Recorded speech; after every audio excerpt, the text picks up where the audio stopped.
नमस्कार। JK institute of technology private ITI Nimbahera के YouTube channel में आपका हार्दिक स्वागत है। आज का हमारा टॉपिक है किरचॉफ्स लॉ।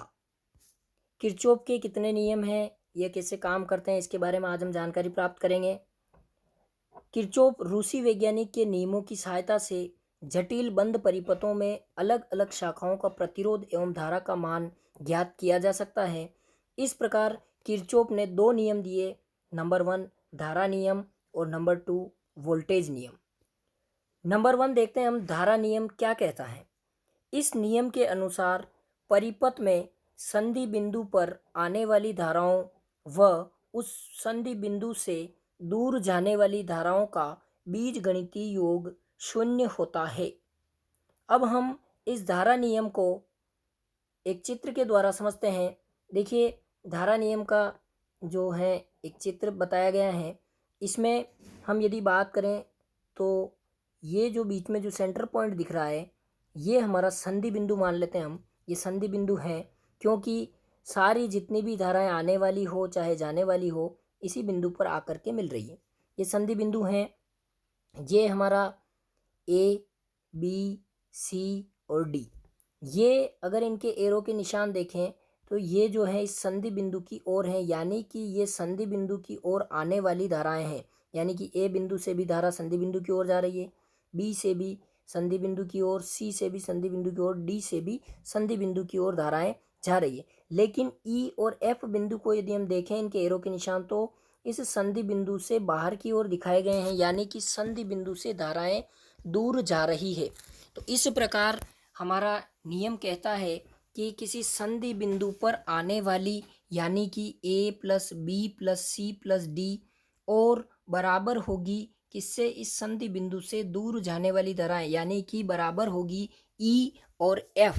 ये दोनों धाराएं यदि हम A plus B plus C plus D को यदि योग कर दें तो वो ई प्लस एफ के बराबर होगा। तो हम एक एग्जाम्पल लेते हैं कि मान लीजिए ए बिंदु पर जो है, ए बिंदु से 2 एम्पियर की धारा इस संधि बिंदु की ओर आ रही है और बी जो है, बी बिंदु से हमारे को 3 एम्पियर की धारा इस संधि बिंदु की ओर आ रही है और सी बिंदु पर मान लीजिए कि 5 एम्पियर की धारा इस बिंदु की ओर आ रही है और डी बिंदु पर जो है 6 एम्पियर की धारा इधर आ रही है। तो ई और एफ बिंदु इस संधि बिंदु से दूर जाने वाले बिंदु हैं। तो यहाँ पर मान लीजिए ई बिंदु पर जो है 10 एम्पियर की धारा जा रही है और एफ बिंदु से 6 एम्पियर की धारा जा रही है। तो इस प्रकार हम यदि इस फॉर्मूले में यदि इसका मान रखें ए प्लस बी प्लस डी, तो उसका बराबर मान होगा ई प्लस एफ के। तो इस प्रकार देखिए हम आगे समझते हैं। देखिए हमने जो है मान को रख दिया इस प्रकार, इस फॉर्मूले में रखते हैं हम मान। तो देखिए सूत्र में मान रखने पर 2 प्लस 3 प्लस 5 प्लस 6 ये बराबर हो जाएगा 16 और इस ई प्लस एफ का योग करने पर भी 10 प्लस 6 ये भी 16 के बराबर होगा।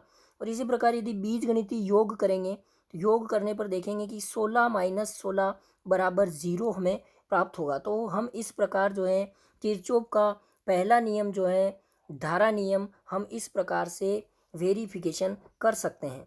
अब हम समझते हैं वोल्टेज नियम। सबसे पहले जानते हैं कि वोल्टेज नियम क्या कहता है।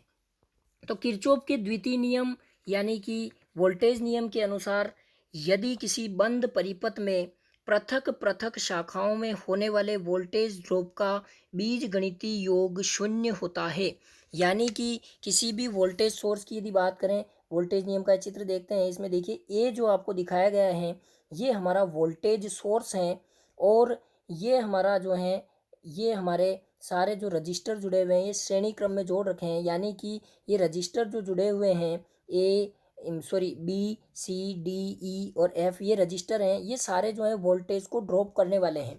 तो नियम कहता है कि किसी बंद परिपथ में पृथक पृथक शाखाओं में, यानी कि अलग अलग शाखाओं में जो वोल्टेज ड्रॉप होता है वो वोल्टेज ड्रॉप वोल्टेज सोर्स के बराबर होता है और यदि हम इनका बीजगणितीय योग कर दें तो शून्य प्राप्त होता है।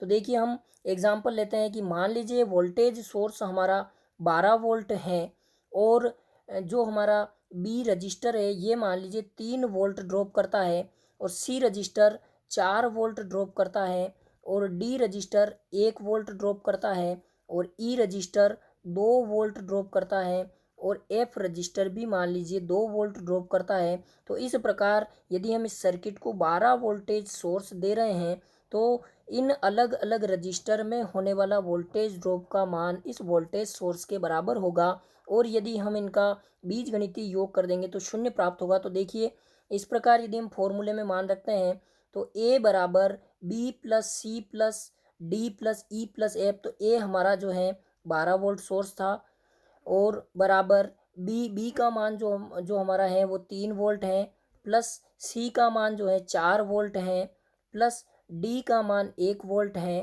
प्लस ई का मान 2 वोल्ट है, प्लस एफ का 2 वोल्ट मान है। तो इस प्रकार यदि हम इनका बीजगणितीय योग करते हैं तो इस 12 के बराबर आएगा। तो देखिए 12 बराबर 12 इस प्रकार मान बराबर होगा और बीजगणितीय योग करने पर 12 माइनस 12 तो इस प्रकार हमें 0 प्राप्त होता है। तो इस प्रकार किरचॉफ्स का जो द्वितीय नियम है, वोल्टेज नियम है, उसको हम इस प्रकार से वेरीफाई कर सकते हैं। अब यदि हम बात करें इन नियमों के अन्य नाम की तो किरचॉफ का जो प्रथम नियम है यानी कि बिंदु नियम या धारा नियम है उसको हम प्रथम किरचॉफ का प्रथम नियम के नाम से भी जानते हैं, बिंदु नियम के नाम से भी जानते हैं और करंट नियम या धारा नियम के नाम से भी इसको पहचानते हैं। और यदि इसका शॉर्ट में कहें तो KCL किरचॉफ्स करंट लॉ के नाम से भी इसको जाना जाता है। यदि हम दूसरे नियम की बात करें किरचॉफ के, द्वितीय नियम जो है हमारा कहलाता है वोल्टेज नियम भी कहलाता है और इस वोल्टेज नियम को मेश के नियम के नाम से भी जाना जाता है, मेश नियम। और इसको यदि शॉर्ट में कहें तो किरचॉफ्स वोल्टेज लॉ के नाम से जाना जाता है। तो इस प्रकार हम इन नियमों का वेरिफिकेशन कर सकते हैं। और यदि हम प्रथम नियम जो किरचॉफ का प्रथम नियम है या धारा नियम है इसकी बात करें तो किरचॉफ का जो प्रथम नियम है वो जो हमारा पैरेलल सर्किट होता है, पैरेलल सर्किट पर हम इसका वेरिफिकेशन कर सकते हैं। और द्वितीय नियम जो है किरचॉफ के द्वितीय नियम का हम सीरीज सर्किट पर इसका वेरिफिकेशन कर सकते हैं। तो इस प्रकार हमने किरचॉफ के 2 नियम का वेरिफिकेशन करना सीखा। धन्यवाद।